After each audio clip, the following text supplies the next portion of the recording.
quitting was not an option for me. You feel the greatest when you win the championship and you get to wave your flag.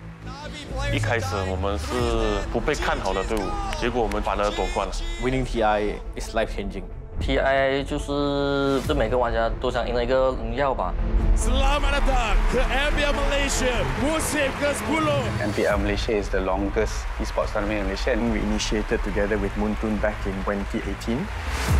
Kita nak buat satu history lah dekat MPL. Jadikan career game ni boleh pergi jauh. 我人生没有这么的骄傲过，因为真的是帮马来西亚夺的那个牌。 Malaysia has a very thriving esports community. Esports is only going to get bigger. Banyakkan kejohanan. Kena ada yang berprestige, yang memang endorsement by government. Bagaimana kita di kementerian memberi informasi kepada masyarakat masa depan yang ada dalam e-sport. There is no, say, grassroots progression into those professional leagues by creating MEL, creating MEC. There's clear progression. Frustrated me that in many ways motorsports was turning into a sunset industry. For me, esports is the only solution.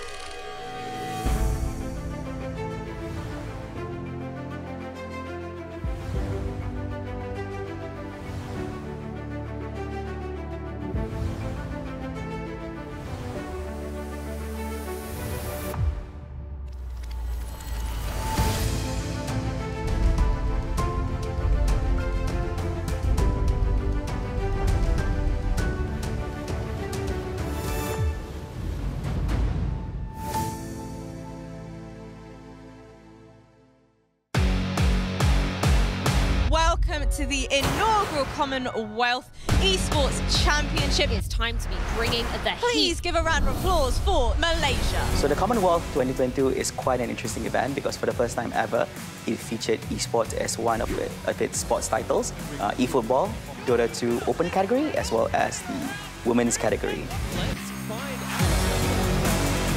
Beginning with the Dota 2 Open category, representing Malaysia is Team Atlantis. For women's, they never dropped a single series in the group stages as well as the finals. And last but not least, for eFootball, our representative is none other than Muhammad Nur Haikal. And as you know, we managed to secure gold medal for all three categories being featured for the Commonwealth Games 2022. So I would say it's a perfect run for Malaysia. GG comes out and game goes to Malaysia. Malaysia take game number 1. Nowhere left to hide, and there it is. Your GG comes out, Malaysia. Making Malaysia your Commonwealth Esports champions.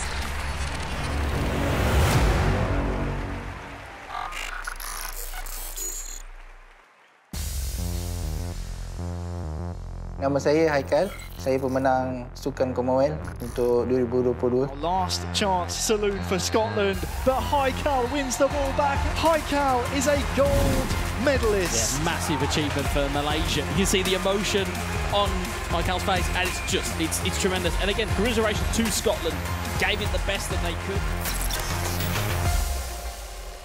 Saya start main daripada umur 12 tahun lagi. Sekadar main hobi, isi masa lapang. Masa saya main tu, main dekat dalam auditorium macam Dewan macam tu. Ada dalam ramai dekat 100 lebih, 200 lebih orang macam tu. Masa saya main tu, saya kena pakai tutup telinga tu. So, saya tak berapa dengar sangat, saya cuma nampak je. Saya cuma pandang kepada player penyokong Malaysia lah. Yang paling saya ingat semasa play-off lah. Saya lawan dengan Wales. It was Malaysia take the lead, and then they were looking to almost kind of strangle the game away. Saya dah menang game pertama 4-1, sangat selesa. Game kedua, dia tukar taktikal, saya kalah 1-0. So game ketiga tu agak pressure sikit. Kalau kita menang, kita pergi final. I expect him to win because he's my favourite for this. Saya kena dulu 1-0 sampai minit 80 saya dapat sebiji 1 sama. So dah dapat 1 sama, saya kena lagi 2-1. Saya kena 2-1, saya dapat lagi 2 sama sampai penalti. So penalti tu last menyebelahi saya. Saya menang penalti tu dan saya dapat ke final. Itu antara yang pressure moment lah bagi saya. Masa final tu Scotland. the Asian region. We've seen Haikal in the Asian Games, the Asian ESF Masters, so he's had lots of experience over there. But as Freya just said, first time over in Europe, and maybe that's a barrier that Haikal will have to try and play around. Yelah, lawan dengan orang Europe ni first time saya kurang pressure sebab saya dah target ke sana podium. So final tu saya enjoy the game. Saya buat yang terbaik apa yang saya mampu buat. Try and track the keeper out. Oh, Ronaldo is there. We're still level. We'll go to penalties. For now though, Malaysia with a real chance. It's Ronaldo.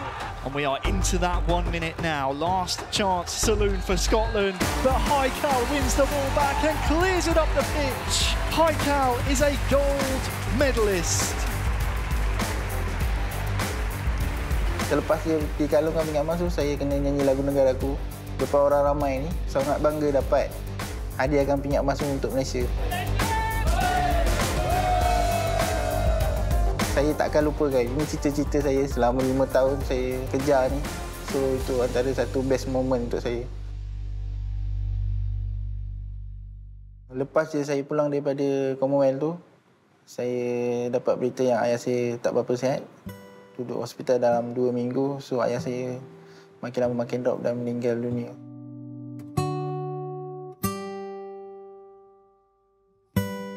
I think he's a true sports athlete, I would say, because it must have been not easy for him to actually go up on the main stage.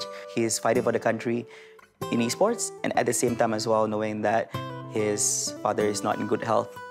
And especially when receiving news that his father has passed, it must have been very devastating. Bila saya balik tu, ada masa spend time sebab ada orang datang rumah wartawan, ambil interview. So dia yang duduk sebelah saya, jawab soalan apa semua. So banyak spend time, lepas tu kita orang pergi makan-makan apa semua.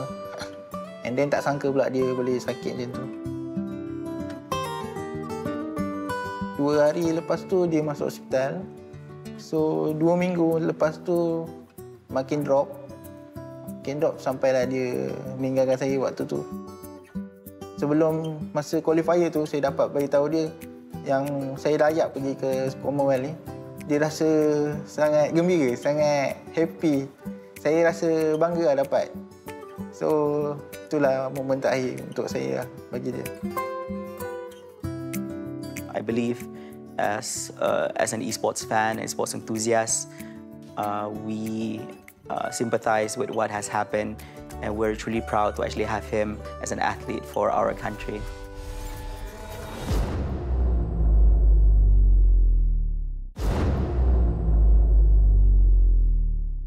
So a little bit about girls gaming. We have an amazing Malaysian crowd bringing the volume. All right, here we go. Game number 1. It has always been my dream to represent the country.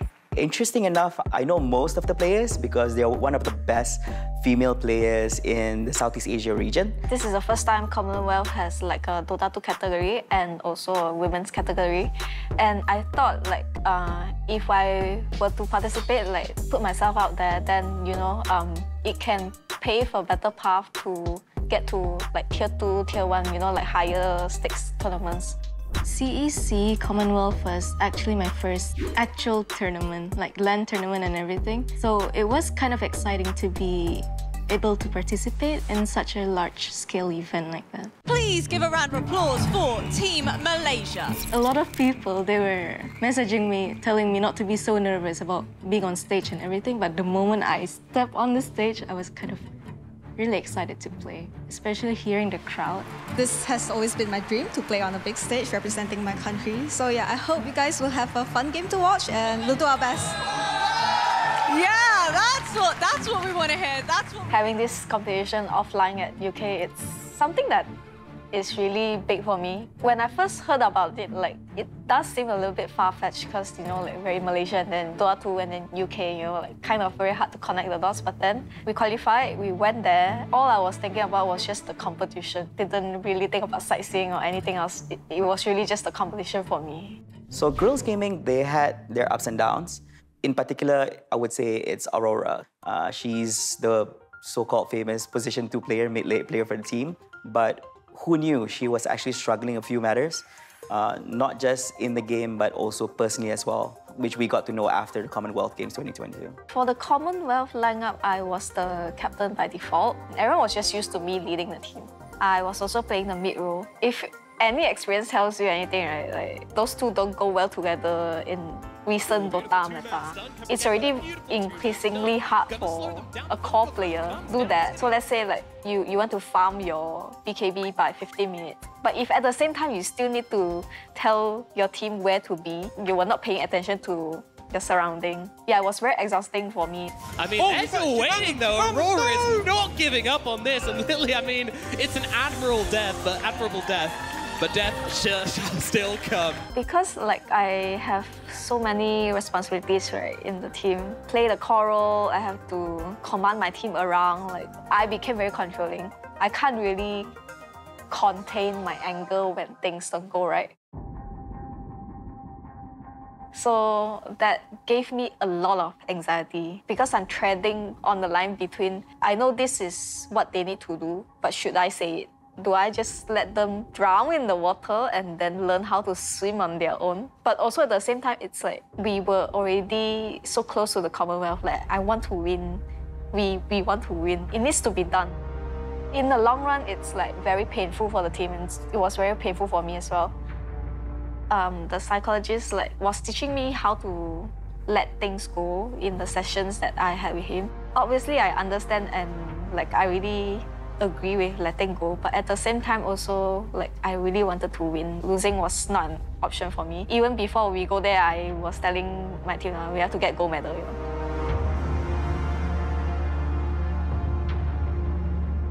I was very, I would say, occupied with how I changed as a person, I guess. I'm not sure how others feel, but I can feel that I hate myself less. You know, we've talked a lot about the draft in Dota. I think playing them last time would have helped them a lot. You know, they struggled a lot in that game. I mean, it was quite one-sided. Actually, the last series, the biggest contrast in our drafts were the TA and the Medusa. The TA don't really want to show her face until maybe 12 to 16 minutes. But the Medusa can show her face and sort of, force a bit of attention on the tower. Karen going in with a Hex now to follow up with Shackles as well, but they need to get through the mana first. They will do that now. The real damage starts to come through, but HG coming across again with a beautiful two-man stun. Gonna slow them down. The Thundergod Grab comes down. Is gonna be enough of damage. Another Hex coming out for Karen the Quick Sword, but it's not enough. The Fairy Fire and the Stick keeping the Starks alive. We were losing a few heroes consistently, I would say, but we were sort of losing the right heroes. We were not giving them what they want.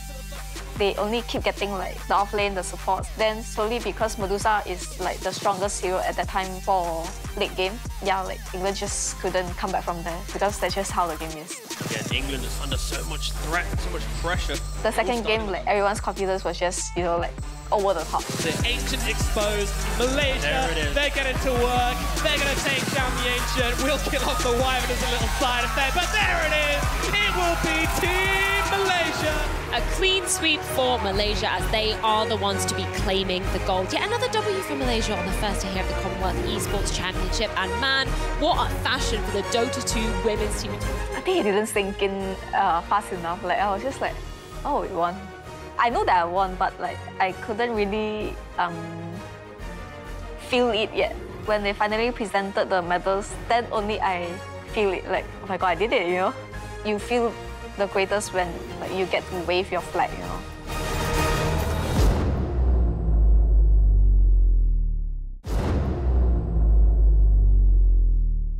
Selamat datang ke MPL Malaysia musim ke-10 Grand Final! And of course, 2022 is quite an interesting year because MPL Malaysia Season 10 happened. And just like any other season, all the fans were not surprised that Toda made it to the Grand Finals. But I guess a lot of fans were quite surprised with the outcome.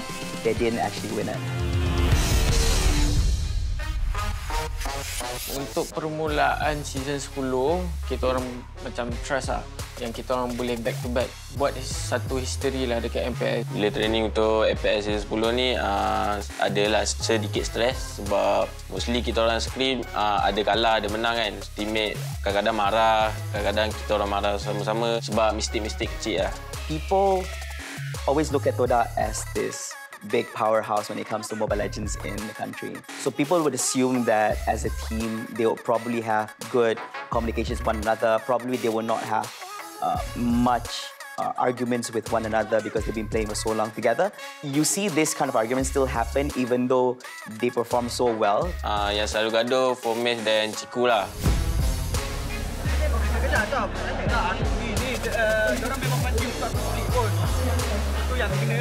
Diorang dua-dua kadang-kadang tak sekepala, tapi gaduh tu membuatkan kita orang lagi improve. So dah tahu mistake, kita orang fix terus. Ciku ni dia seorang macam marah bila kita orang buat mistake, tapi itu semua kita orang terima sebab memang salah kita orang dan kita orang dah biasa lah dengan perangai semua player. Mana mau lari dek? Tak ada pelikau. So kita orang akan curse each other lah. So that's how we work. We stay professionally. Contoh with Ciku. Ciku kan dia punya hero pool agak berbeza sikit dengan jungler lain. Dia boleh main fighter, dia boleh main mage, dia boleh main tank. So kadang-kadang dia main dekat jungle tu merepek sangat. Saya ataupun selalunya saya lah yang berani tegur dia. Saya akan marah dia lah. Ini apa kau main ni kan? Kau nak buat jungle fikir logik lah sikit. Dekat hero ni nak bawa pergi jungle contoh tu. Dia akan bagi tahu pendapat dia. Oh sebab aku boleh tanky and aku boleh tangkap orang. So from that point of view, so kita orang faham lah apa benda yang kita argue tadi dah selesai.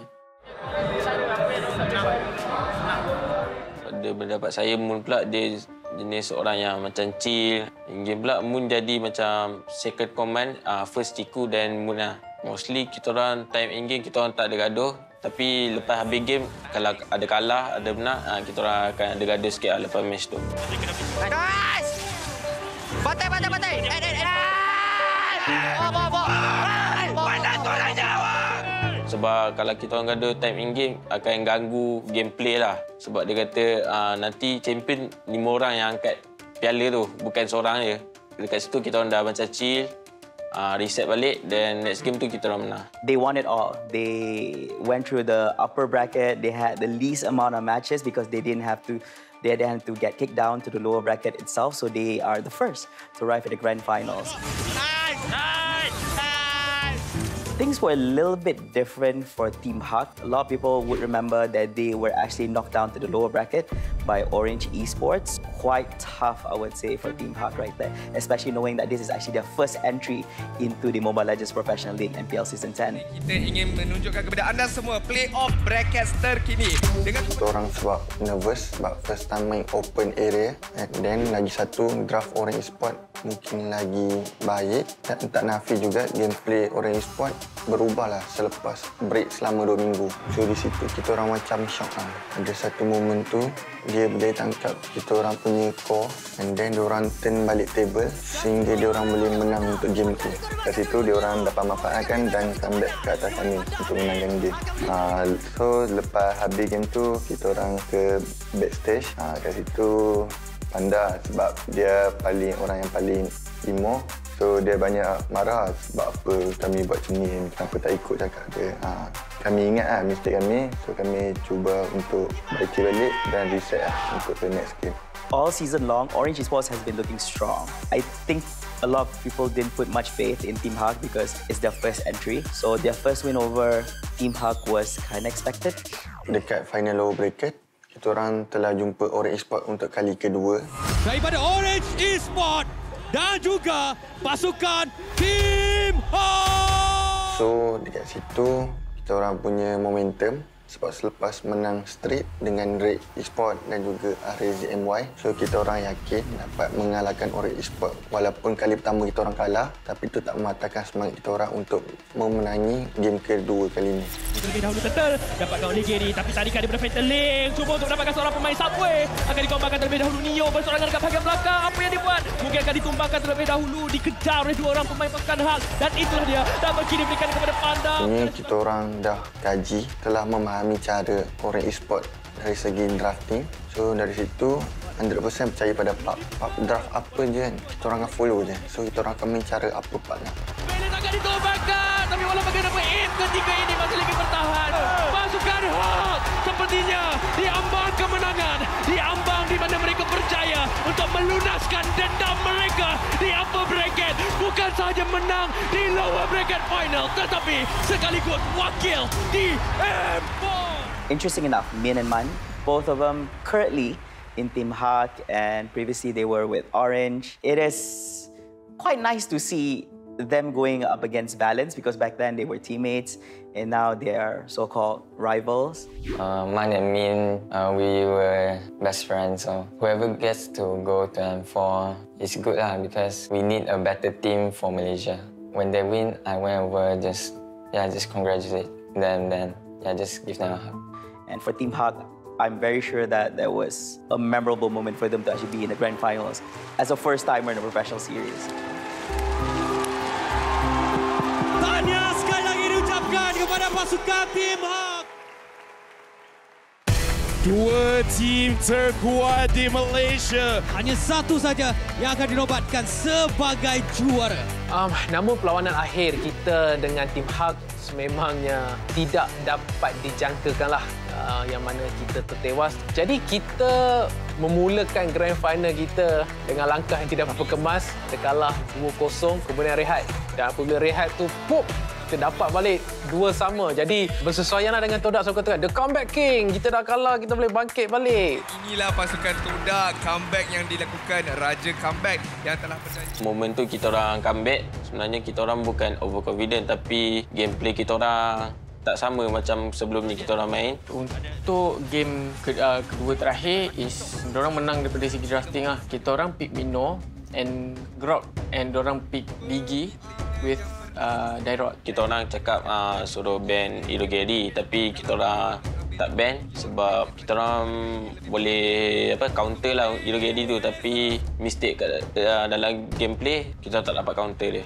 So kalau boleh nampak yang diorang dah menang strategi and diorang dah menang drafting. So Dairot can counter Grok, Digi can counter Minotaur and Grok lah, sebab diorang sisi kan. Kita orang tak dapat nak cari jalan pintas lah untuk kalahkan strategi diorang. That's the only thing lah. We don't know how to counter the draft.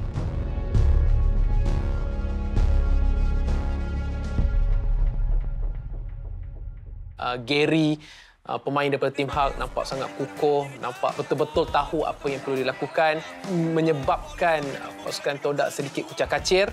Gameplay dia agak lain dan dia memang carry the team lah. Tapi walau bagaimanapun, kita nampak dengan lebih jelas yang mana Team Hawk lebih bersedia, mereka punya momentum lebih kuat. Sebagai pasukan yang kalah, kita harus terima yang mana pada waktu dan masa tersebut, Team Hawk lebih kuat daripada pasukan Todak. Tetapi seperti mana-mana perlawanan yang pasukan Todak kalah, kita akan bangkit semula. Kerana itulah yang pasukan Todak sering lakukan. The Comeback King. Kita jatuh, kita bangkit semula. Setiap kali kita gugur, kita akan bangkit dengan lebih kuat. Dan itulah kenapa pasukan Todak kekal menjadi salah satu pasukan yang berada di tahap tertinggi di Malaysia.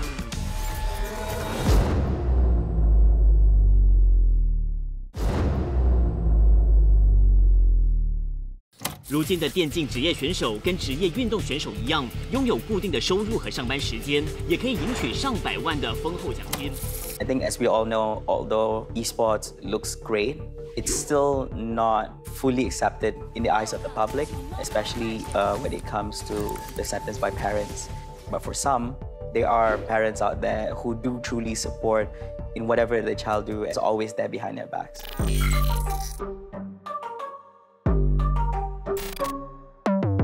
Mak ayah saya tak tahu yang saya tengah main MLBB, tapi diorang tahulah saya tengah main game. Saya mula perasan dia mula berkecimpung dalam game ni pada, tak silap saya, masa tingkatan 3. Walaupun kita dah halang. Boleh nampak sebenarnya dia orang sebenarnya tak suka sebab Form 3 kan kita ada exam PT3. At the same time juga ada tournament MSC, MYSG 2017. Tournament ni tournament pertama yang saya join. Mak ayah saya sebenarnya tak bagi pun. Tapi kebetulan time tu hari jadi saya. So saya minta dekat mak saya nak pergi tournament ni untuk hari-hari jadi. Itu experience pertama saya. Saya sokong dia daripada mula-mula dia masuk tournament kedai-kedai mamak. Saya tolong hantar dia. Saya akan tunggu sehingga tournament dia habis. Tak kiralah benda tu 4 jam, 5 jam. Kalau benda tu bermula pukul 9 malam, kadang pukul 1 pagi. Ada pernah juga.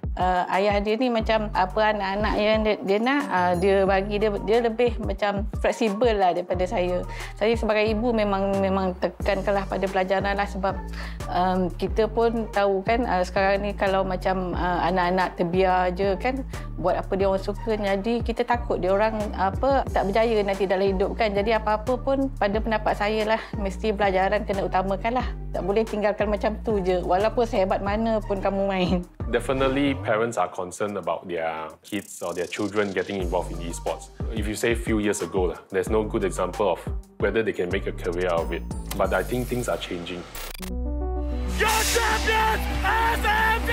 Selepas dia habis SPM, saya tanya sama dia nak sambung pelajaran ke ataupun nak teruskan dengan Mobile Legends ni. So dia kata tak apalah, dia pilih bermain Mobile Legends. Saya kata kalau nak buat betul-betul sebab saya nampak dia punya minat tu. Jadi saya rasa memang tak bolehlah kita sebagai ibu bapa kita nak suruh anak-anak ikut kita, memang tak boleh. Time MPL season 10 ni kali pertama lah mak ayah saya datang tengok saya main secara offline. Yang first time diorang datang ni saya tak tahu pun. SMG dia macam bagi surprise lah. So saya memang terkejut. Dia ingat saya mungkin tak akan pergi. Memang tak akan pergi kan. Biasa saya tengok live dekat TV dengan offline depan player. Memang berbeza. Daripada 2 main damage killer e-sport iaitu Mal dan juga Ash menyebabkan dia terus saja tertumbang dan cuba untuk mengejar box. Sekarang ni namun begitu terus datang sebagai hadapan Smoke. Mampukah dia menjatuhkan pemain? Science Sampo datang. Sasa juga berada berdekatan. Dia mendapatkan seorang pemain. Jadi masa saya masuk dalam tu macam satu perasaan juga lah kadang macam bangga jugalah tengok anak dapat mewakili tim dia lah SMG untuk bermain. Kemudian tapi hebatnya permainan tu dengan sorakan apa semua apa-apa pun kita memang seronok lah, enjoy lah tengok game tu. So excited.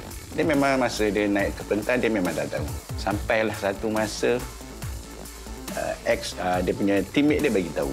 Time atas tu tengah diri atas tu terkejut Diorang ada mak ayah saya dia dekat bawah kan. So kat situ sebenarnya ada pressure sikit sebab sepanjang main e-sport ni mak ayah saya tak pernah mungkin datang. Kalau boleh saya memang tak nak bagi dia terkejut sebab kadang dia akan efek dekat dia punya performance kan. So saya nak diam-diam tapi once dia dah nampak mungkin terkejut tu akan beralih kepada lebih semangat. Dan masuk situ tiba tengok dalam game tu dia yang dapat MVP. Wow, memang proud. We've talked about the MPL series. After we're done with that, of course, we have none other than the World Championship, which is the M series. Now, the M series is a different game altogether because it's the World Championships.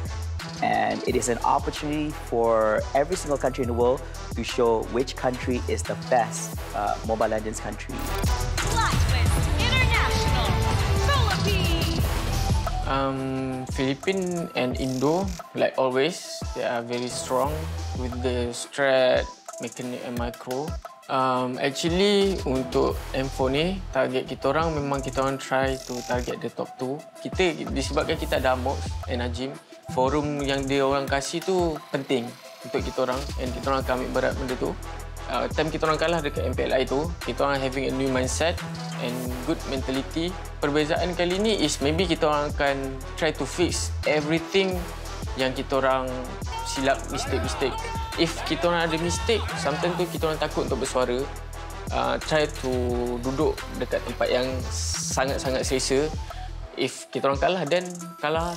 And tak nak bincang what is the real mistake lah kan.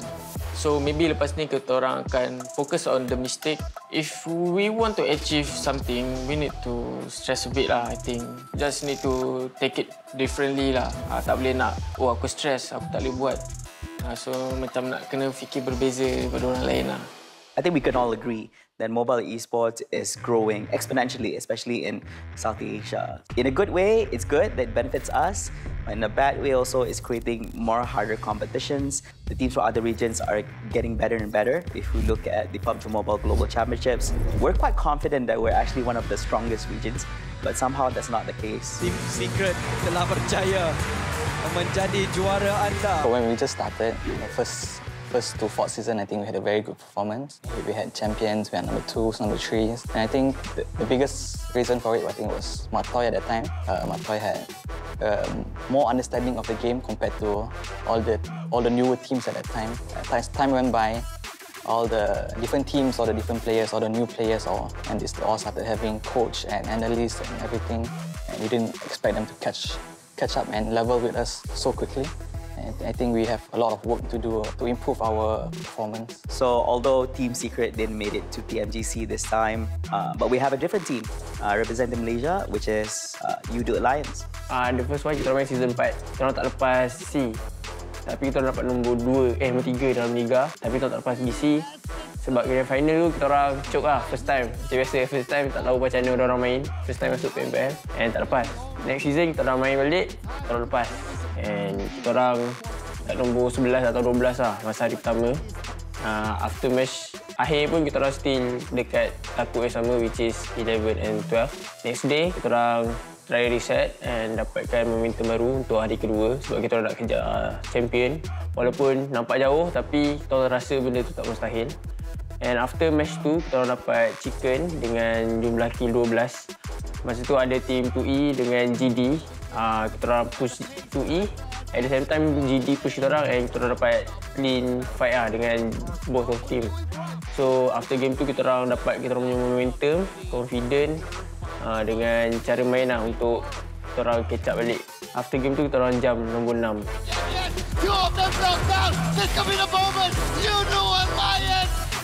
Masa tu kita orang happy gila lah sebab tak expect kan dapat comeback. And dengan comeback tu kita orang dapat slot ke PMGC. Masa PMGC, kita orang first time dapat masuk. Pengalaman pun tak ada. Sebabkan itu, placement kita orang dapat 35 and kill kita orang 64. 5 hari sebelum kita orang start, lepas tu dekat situ kita orang akan dibagi phone lah yang akan kita orang pakai. Phone yang dibagi ni agak susah sebab kita orang tak pernah pakai Android. Phone lain lah selain daripada phone kita orang sendiri. Tim-tim lain pun memang dah ada banyak pengalaman dekat grup kita orang ni. Sebab grup kita orang ni orang panggil grup maut lah. Memang semua dah pernah champ, PMWL semua dah banyak achievement lah. Berbanding dengan kita orang ni, tak ada apa-apa pengalaman dekat PMGC. Banyak strategi yang kami guna. Semua strategi tu tak jadi untuk kita orang. Mungkin sebab kita orang kurang praktis ataupun kita orang kurang chemistry antara satu sama lain.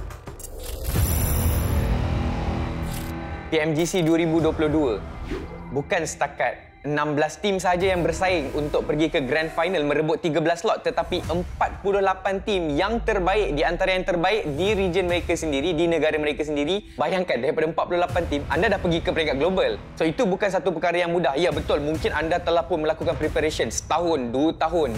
Bila masuk di dalam tournament yang sebenar, banyak faktor-faktor lain yang mungkin akan tiba-tiba datang. Contohnya macam mungkin bila bulatan yang tidak menyebelahi, kemudian itu akan affect mungkin sedikit kemasukan anda di bulatan-bulatan yang terakhir untuk anda fight winner chicken dinner tersebut.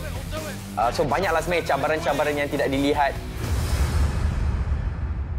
Untuk tahun 2023 disebabkan prestasi yang saya boleh katakan sedih lah sebenarnya untuk PMGC 2022. Memang untuk saya sendiri, saya rasa saya akan ubah cara kerja pasukan ini secara keseluruhannya dengan lebih sistematik. Saya rasa mereka memang dah ada skill set yang boleh bermain di PMGC. Cuma mungkin dari segi mental, kekuatan mental itu adalah satu perkara yang penting lah. So saya rasa mungkin kami akan memfokuskan juga kepada pencarian pengalaman, mungkin bukan setakat di professional scene, malahan juga tournament-tournament yang ada, mana-mana yang kita orang boleh gain experience, kita orang akan masuk.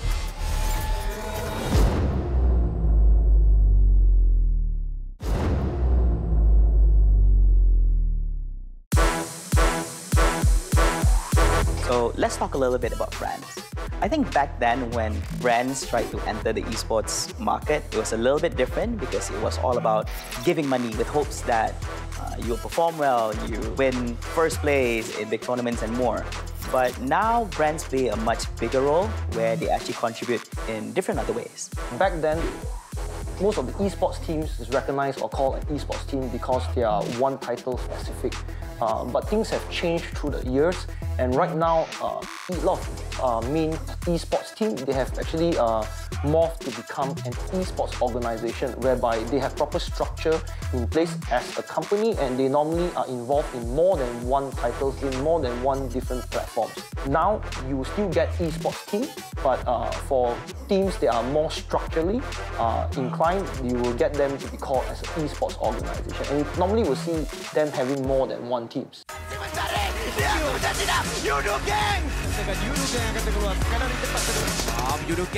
The gang team started when they won their first PUBG Mobile National Championship. And Yudu had that opportunity to work with them because we were sponsoring the PUBG Mobile National Championship. And we decided to work with them to form the team Yudu Gang. Yeah, I think Yudu Gang was one of the most successful partnerships between, I suppose, a corporate and an e-sport organization. We were the first Malaysian team to win Southeast Asia Championship title. We've gotten a Malaysian Book of Records for that as well. We had very good 3 years with Yudu Gang, but the partnership ended in 2021. So we moved on and worked with Alliance instead. So Alliance is an international e-sport organization that's based in Sweden. They won the third series of the international for Dota 2. Alliance wins! They win TI3! From our side, being a telco, we provide mobile services. So of course we cover the data plans so they can play anywhere. Anywhere they want, they can practice anywhere they want because they have our line. It makes it easy for them.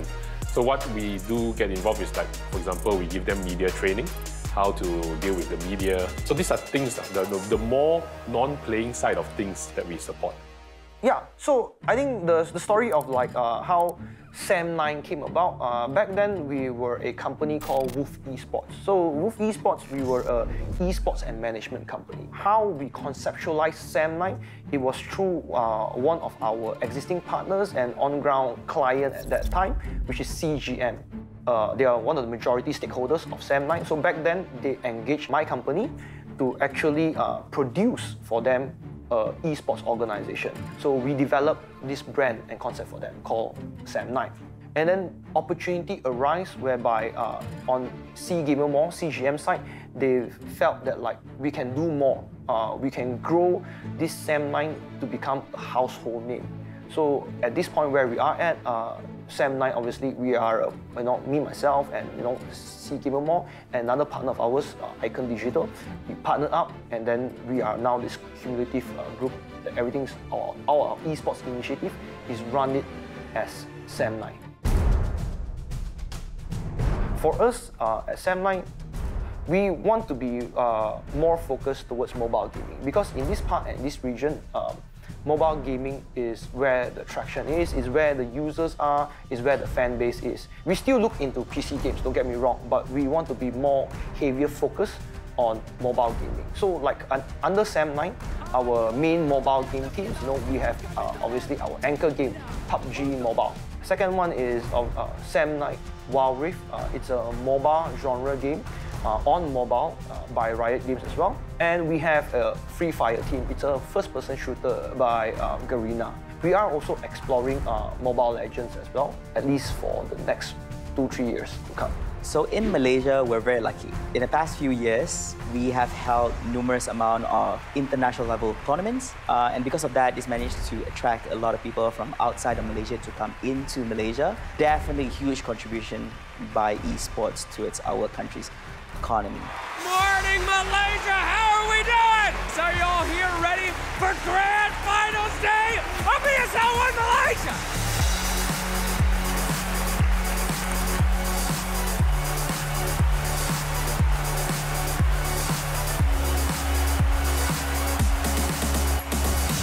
So we've done 3 mega events in Malaysia so far. We've done 3 ESL 1s. We did ESL 1 Genting in 2017, 2018. And then we had a bit of a break because of the pandemic, and we were fortunate enough to be able to bring ESL 1 Malaysia back. It is time for ESL 1 Malaysia 2022 back. Welcome to ESL 1 Malaysia! My name is Caitlin. I am the Managing Director of ESL Gaming Malaysia. It was our first AAA event that we had to execute. So there was a lot of pressure, obviously being the first mega event in Southeast Asia that we're running post-pandemic, cater to all the restrictions from COVID and everything else. I think pre-pandemic, like a lot of things we already knew how to do, right? As a company, ESL is used to running mega events all across the globe. COVID obviously changed that for us, so there were things that we had to take into consideration that we didn't have to before. After COVID, it was harder to fly people, in and out because different countries have different requirements, different testing procedures, because we fly so many international players, international teams, staff from everywhere around the globe.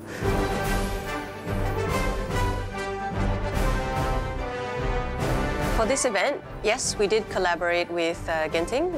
They were a key partner for us. I think the Arena of Stars holds a special place in the hearts of Malaysian Dota fans. The fun fact is that we were pitching against Thailand, and we were very happy, and I told ESL, look, I'll support you guys, and we'll do what it takes to bring this event to Malaysia, and of course also to promote Genting and Malaysia as a whole. Genting provided us with support for the arena. They helped us with the security and good deals on the hotel arrangements. So they were a very, very good partner to work with.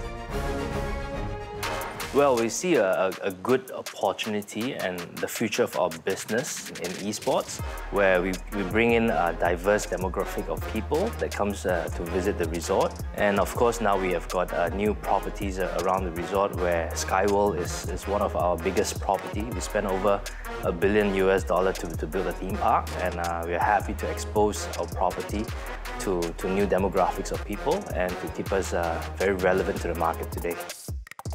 We had so many people working on ESL 1 Malaysia 2022.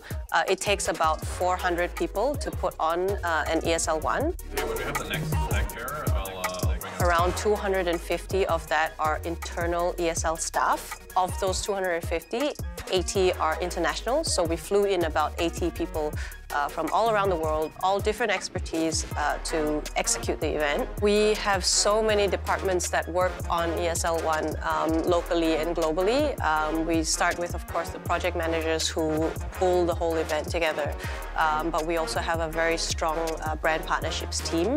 We have a very strong TV team who runs the video production and the broadcast production for the event, the IT, the audio engineering, the vision mixing, so many components of that I couldn't even name everything for you. Of course, we have our marketing teams, our social teams, our media services team, player management team, a tournament management team, talent management team, so many people who make up the whole event. Yeah, all these people and whoever else I'm missing out that make the event what it is.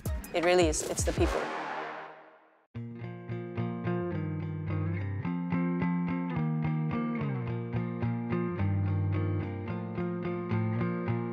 There are so many possibilities within esports of things that people can do.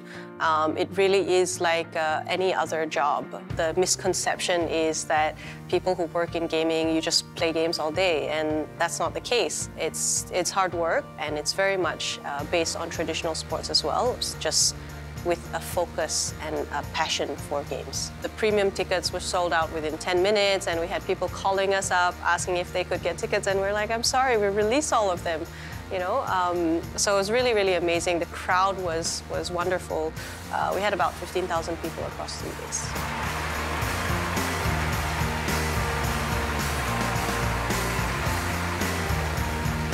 We did have a few hiccups, but we had so many positive comments from everywhere, from the fans who attended in person, from the people online who were tuning in to watch, and we're so excited to do more live events. Yeah, I definitely feel the future of our generation or the future generation is in technology.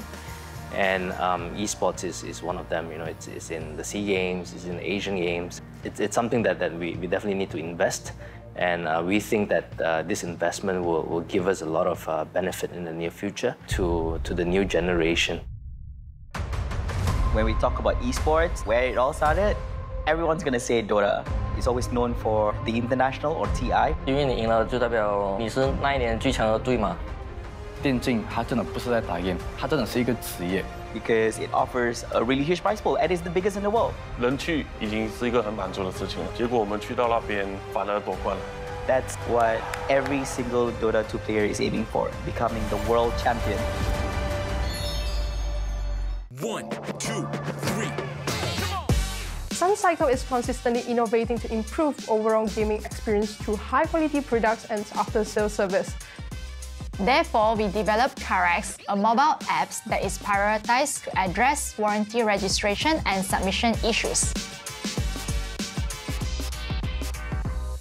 Simply register an account and product warranty by providing accurate information, as it will be used as future RMA reference.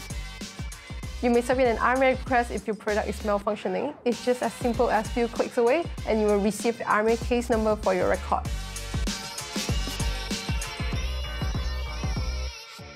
Wondering how RMA works? Carex team will verify the product serial numbers and invoice, then troubleshoot your product using relevant diagnostic tools. 1, 2, 3.